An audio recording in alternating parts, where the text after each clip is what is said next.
Hi everyone, this is Felicia with FP Handmade, and I'm coming at you with another video in my Dollar Tree sticker series video.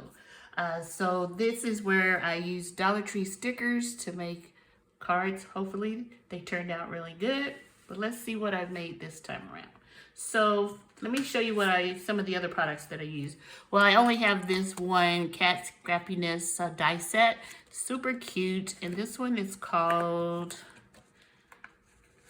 let's see, Lotus Blossom Lace Circles. So really trying to put my die sets to use during this sticker series, and I really like this one. And you're probably wondering, okay, what sticker did you use this time?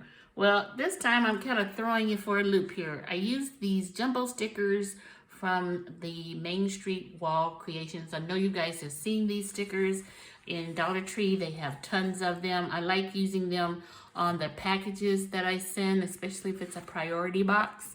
I think this just makes the priority box look super simple. So how about the card? Here we go.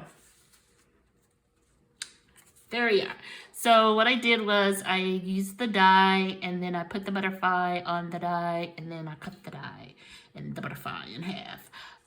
Well, really the butterfly is cut in half, but I don't think the die is cut in half. I think the butterfly was just a little larger than I needed, so that's why I did it this way. This happy birthday sentiment is actually a die set that I believe I purchased from AliExpress, and then of course the paper is from my stash, and I thought it turned out really pretty. It kind of is very whimsical with half of the butterfly. I've used this die design before with half of a doily if it was really too big for my card, but I think it turned out great. What do you guys think?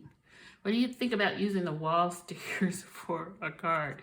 Now, I did have to, even though these are sticky, I did have to use some additional adhesive. I used my art glitter glue because it wasn't gonna stay down well enough just from the stickiness of the actual sticker. So there's my card that I'm sharing this time around. I hope you enjoyed the video. Stay tuned for more videos, and I'll talk to you soon. Bye.